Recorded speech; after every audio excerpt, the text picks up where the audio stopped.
Telangana job calendar అనేది release కావడం జరిగింది 24-25 సంబంధించి. ఇందులో ముఖ్య అంశం ఏంటంటే కమింగ్ డిఎస్సి ఎప్పుడు ఉంటుందంటే చాలా క్లియర్ కట్గా మెన్షన్ చేశారు. DSC of teacher and school education department ఫిబ్రవరి 25న నోటిఫికేషన్ రిలీజ్ చేస్తున్నట్టు చెప్తున్నారు.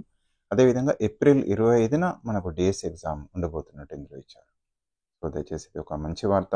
ఒక క్యాలెండర్ అనేది తప్పనిసరిగా మనం ప్రిపరేషన్ కావడానికి సహాయపడుతుంది. మిత్రులందరికీ ఎవరైతే అంటే మనకు తెలిసిందే ఎడ్జిఐటి స్కూలర్స్ అంటే ఆల్రెడీ రాశారు, జాబ్ తప్పనిసరిగా వస్తుంది.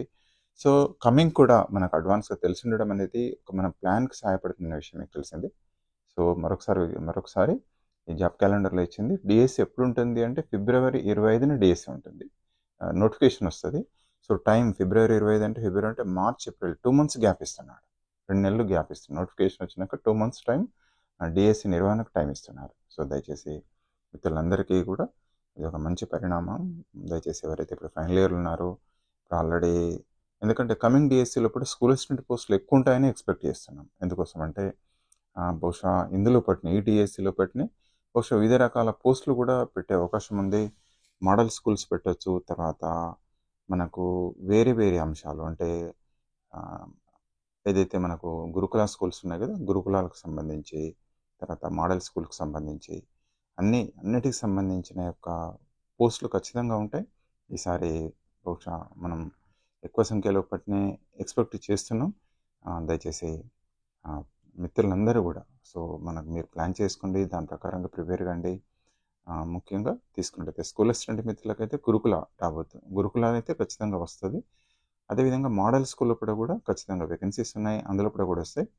తర్వాత డిఎస్సిలో కూడా దానికి సంబంధించింది కూడా మీకు తెలిసిందే. ఇక్కడ డిఎస్సి అంటున్నాడు, స్పెసిఫిక్గా మెన్షన్ చేస్తున్నాడు. సో దానికి సంబంధించి కూడా టీచర్ రిక్రూట్మెంట్ ఏదైతే ఉంటుందో గురుకులకు సంబంధించి ట్రైబ్ జరుగుతుంది, కానీ ఇది డిఎస్సికి మాత్రం స్కూల్ అసిస్టెంట్లో బహుశా మొన్న ఆల్రెడీ ప్రమోషన్స్ వచ్చాయి. అందులో కూడా మనకేంటి అంటే తప్పనిసరిగా మనకు చాలామందికి స్కూల్ అసిస్టెంట్ మిత్రులకు హెచ్ఎంసీగా దాదాపు ప్రమోషన్స్ వచ్చాయి. సో అందులోకి వెళ్ళి తప్పనిసరిగా మనకు వస్తాయి. సో అదొకటి. తర్వాత స్కూల్ అసిస్టెంట్కు ఆల్రెడీ వెళ్తారు కాబట్టి ఎడ్జిటీస్లో కూడా వేకెన్సీస్ అయ్యే అవకాశం ఉంటుంది. దానికి ముందే ఇంకొక అంశం ఏం చెప్పారంటే టెట్ అనేది నవంబర్ 24న నోటిఫికేషన్ వస్తుంది, జనవరి 25న టెట్ మళ్ళీ ఎవరైతే రాయబోతున్నారో, ఎవరైతే ఇంతవరకు అటెంప్ట్ కాలేదో, క్వాలిఫై కాలేదో వాళ్ళకు కూడా ఒక మంచి పరిణామం ఏంటి అంటే నెక్స్ట్ కమింగ్ టెట్ ఎప్పుడు ఉంటుంది అంటే నవంబర్ 24న నోటిఫికేషన్ వస్తుంది, జనవరి 25న. నవంబర్ అంటే డిసెంబర్, జనవరి 2 months టైం ఇస్తున్నారు. సో ప్రతి దానికి 2 నెలల గ్యాప్ ఇస్తున్నారు. సో మిగతా అంశాలు కూడా జాబ్ క్యాలెండర్లో మీరు గమనించి ఉండొచ్చు. సో దయచేసి చెక్ చేసుకోండి. ఈ విధంగా నెక్స్ట్ డిఎస్సి కమింగ్ డిఎస్సి ఎప్పుడంటే ఏప్రిల్ 25న డిఎస్సి ఉండబోతున్నట్టు ఈ వార్తల్లో కూడా మనకు తెలుస్తుంది. So thank you for watching this video. Kindly subscribe for our channel. So మరొక వీడియోలో ఇన్ డీటెయిల్గా మాట్లాడతాం.